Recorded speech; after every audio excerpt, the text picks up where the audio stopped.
O salitre é um sal composto por nitrato de potássio e nitrato de sódio de formação natural.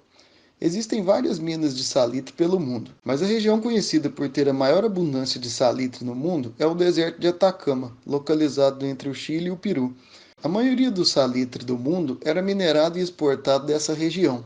Hoje em dia, quase todo o salitre comercializado é sintético, preparado pela reação de neutralização entre o ácido nítrico e o carbonato de sódio, ou de potássio.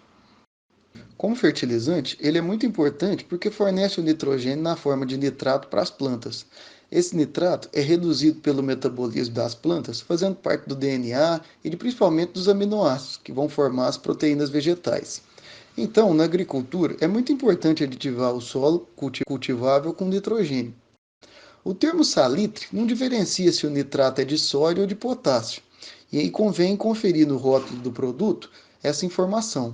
No nosso caso, a marca que compramos diz haver apenas 1% de potássio na forma de K2O, que é o óxido de potássio, e por esse motivo nós vamos admitir que nós temos um fertilizante que é praticamente só o nitrato de sódio.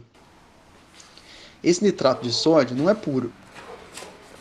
Eles colocam aditivos anti-impedrantes que têm a função de evitar que o fertilizante, que é muito higroscópico, comece a reter água e formar blocos de sal grande e compactado. É por isso que ele está nesse formato esférico. Esses aditivos normalmente são surfactantes misturados a um pó inerte. A instrução normativa número 46, de 22 de novembro de 2016, descreve os vários aditivos que podem estar presentes nos fertilizantes. Para saber como purificar o nitrato de sódio, o livro de purificação de reagentes de laboratório, de autoria de Amarego e Chay, é muito útil.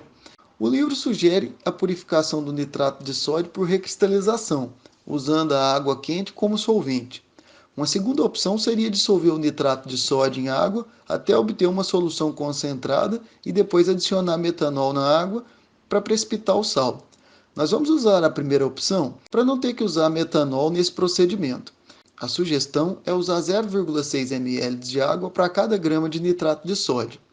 Nós vamos trabalhar com 90 gramas de fertilizante, então seriam necessários 54 ml de água. Mas para ficar mais fiel às tabelas dos handbooks, nós vamos usar somente 50 ml de água nesse procedimento. Nós vamos colocar o fertilizante num becker, mas poderia ser uma panela ou qualquer recipiente que nós pudéssemos aquecer no fogão, na chapa de aquecimento ou até no bico de Bunsen.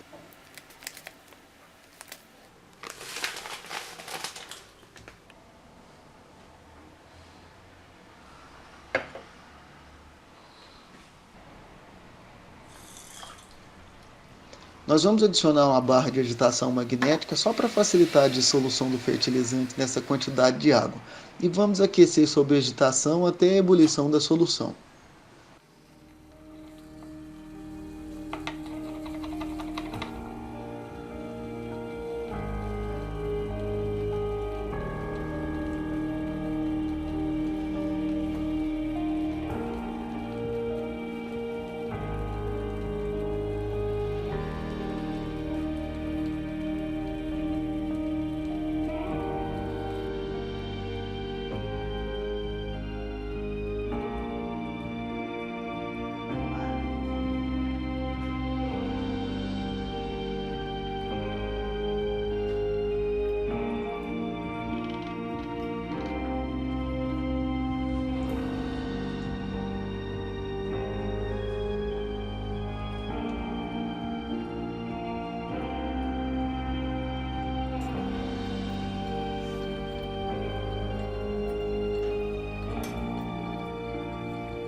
A solução filtrada pode ser amarelada, mas não pode estar turva. Precisa ser transparente. Se você observar a turbidez, é melhor filtrar de novo usando duas folhas de papel, uma em cima da outra, para uma filtração mais eficiente. Depois de filtrar, nós vamos deixar o becker repousar e ir resfriando lentamente até a temperatura ambiente. Quando atingir a temperatura ambiente, a gente aguarda um tempo e depois resfria novamente colocando o becker numa geladeira. Fazendo isso, os cristais de nitrato de sódio começam a se formar. Isso tudo porque a solubilidade do nitrato de sódio a 100 graus é 180 gramas em 100 ml, enquanto que a 0 graus é só 73 gramas em 100 ml. Depois de tirar da geladeira, nós podemos ver os cristais formados. Eles são grandes e às vezes dá até a impressão de que todo o conjunto congelou. Nós trituramos o material e voltamos para a geladeira, só para mostrar o quão amarela fica a solução. Isso porque nela estão as impurezas solúveis em água que nós iremos descartar. Triturar os cristais normalmente dificulta o processo de secagem, isso porque os cristais maiores acabam retendo menos água, e além disso eles são mais fáceis de se transferir de um recipiente para o outro e acaba diminuindo a massa perdida entre essas transferências. Por isso, após a solução ser resfriada em geladeira e os cristais todos se formarem, recomendamos já descartar somente a parte líquida no filtro e depois transferir todos os cristais úmidos para o papel de filtro, sem triturar os cristais. Com isso você consegue rendimentos bem maiores.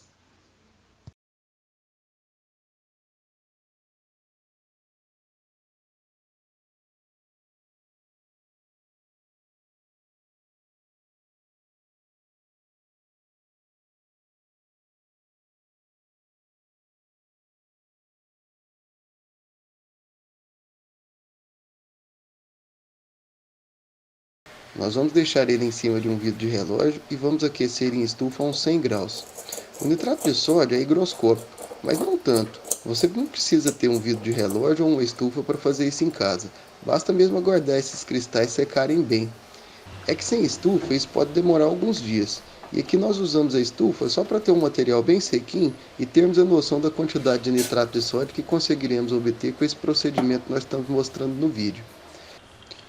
Nós fizemos esse procedimento 4 vezes e obtivemos em média uma massa de 39,7 gramas, que corresponde a um rendimento de 44% em relação a tudo que nós usamos, que foram 90 gramas de fertilizante em 50 ml de água. Mas a diferença de solubilidade do nitrato de sódio a 0 graus Celsius e a 100 graus Celsius permitiria que nós obtivéssemos no máximo 53,5 gramas.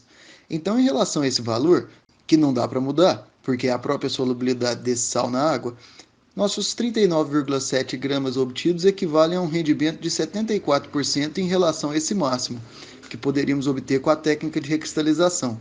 As perdas que nós tivemos se devem ao fato da geladeira não resfriar a 0 graus e assim a 4 graus, e também ao material perdido nas transferências, como a quantidade que se perde por ficar retida no papel filtro, ou até mesmo a pureza do fertilizante, que certamente não vai ser 100%. No geral, a técnica é simples e permite obter esses cristais bem puros a partir de um produto de baixo custo, como é o caso desse fertilizante, que nós pagamos menos de R$ 15 o quilo.